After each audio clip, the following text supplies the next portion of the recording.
Well, the women's 1500 metres next on the track. The athletes out on the track and lined up on the far side. 17 starters with 2 pacemakers, and what a race it promises to be after 2 fabulous middle distance races already. 9 of the Rio top 10 are here, can you believe? 10 of the fastest 15 in the world this year, including Faith Kipyegon, the Olympic champion. Judy Kiang goes as one of the pacemakers here. She will be the second pacemaker behind Ukraine's Tverdostup. Well, Winnie Chebet, semi-finalist in the Rio 800. Zoe Buckman, 7th in the World Championships last year. McGeehan of Ireland, European Championship bronze medal at 1500. Shannon Robury, US record holder, 4th in the Olympic Games, looking for some compensation here. Segai, Sado, Seom, Hassan, very experienced, of course. The 5th placer in the Olympic Games. Jenny Simpson, the bronze medalist, that fabulous, perfectly judged unfolding of that Olympic 1500. What a bizarre race it was, passing Laura Muir, who held until the 3rd for so long for Britain, ended up in 7th place. Muir, the recent British record holder. She's 3rd in the bell at Rio. One way of interpreting this race is half a dozen young Africans against the veterans, the 2 veterans from the USA, Jenny Simpson and Shannon Robury, both north of 30. But Kipyegon, while defeating Genzebe Dibaba in Rio, that was a huge upset, of course.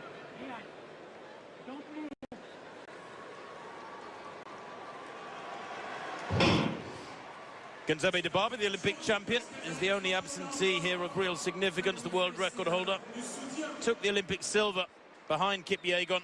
But I wonder whether or not Kipyegon, only 22 herself, will be fired up by news of that astonishing world record from Ruth Jabet 10 minutes or so ago in the steeplechase.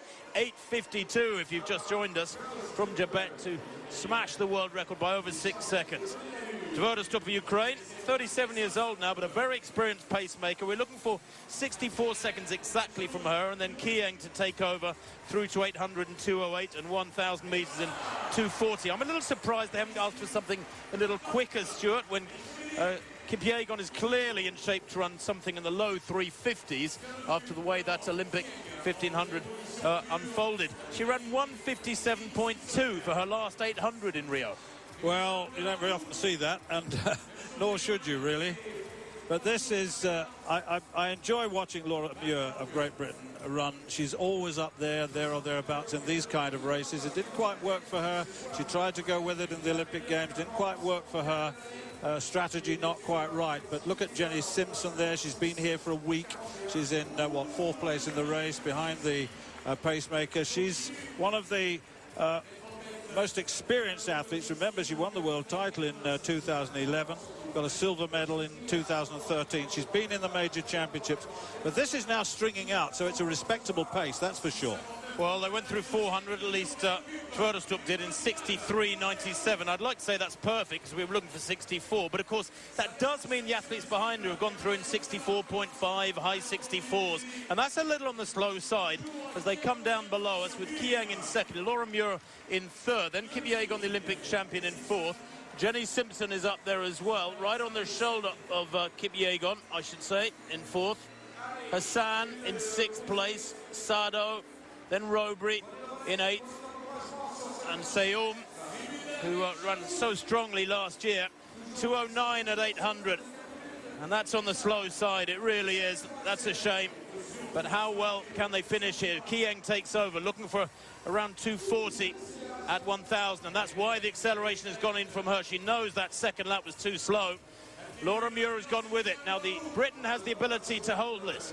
I thought she misjudged the Olympic final badly. I think most observers did too, although chatting to Laura yesterday, she said she's proud of what she achieved. She thought she did everything right. Well, there's not too many pundits of the sport who would agree with that, but she looks to be getting it right here, Stuart, as she really surges now with 450 metres to go. And the chase is on from those behind. Hassan, recognising the danger. Well, they've seen Muir do this before, and she has now, with 400 metres to go, got 2 or 3 metres on. Those, I guess, in form at the moment with Kip Sang. Well, Muir it is who leads through with 300 metres to go, 1,200 and 3:10. They've just run, what, a 61-second lap. And Muir driving on hard down the back straight. Hassan trying to get back on terms. Kipyegon looks beaten on this occasion. Simpson and Robury as well, a long way back. And this is the ideal unfolding of a race for Laura Muir, the Scot. The Briton so disappointed with her 7th place in Rio as she saw one body after another go past her in the last 300 metres. Into the straight now, and the attack is coming, but it's not going to get there, I think. Kipyegon in 2nd place now, just eases past Hassan, the Olympic champion, in 2nd place. But Laura Muir now, this is what she wanted in Rio, a much more representative run from the Briton. Watch the clock, oh my word, 3:55.24. She has smashed the British record, and that's indeed the fastest time in the world this year from Laura Muir. We knew it was coming. It's a meeting record to boot for the Scot, and that had to be possible. She looked so fantastic in Rio, but misjudged it, in my humble opinion, when she followed Dibaba's almost suicidal surge from halfway through to about 200 to go, when Kipyegon eased past her for that astonishing statistic, that last 800 in well under 1:58 for the pair of them. But Muir has beaten a great field here by a goodly margin, and it went the way she would like it to. Solid enough early tempo, and then just winding it up over the last 600 or 700. Yeah, she's been in this territory before. It doesn't faze her. When she gets out there with a lap to go, it does not faze her. She's a very gutsy runner indeed. And the rest, well, they misjudged how close they needed to be because she was away. And this is a sensational time. 3:55.22, world lead, national record, meeting record. She's done it all.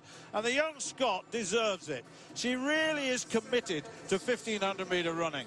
And she's developed so much in this season. 3:57.49 in London on the 22nd of July. And that has been taken apart to 3:55.22. A superb positive, and the look on her face when she looked at the clock, look at this, wow, she says, puts her hands to her mouth and says, have I done that? Yes, you have. Brilliant. Kipyegon in the background. Look at the talent she's beaten. I think, Stuart, that is significant consolation for not taking an Olympic medal. Of course, you never can fully compensate for getting it a little bit wrong on the big occasion. She still won't acknowledge that. But what we can acknowledge tonight is that Laura Muir has moved on.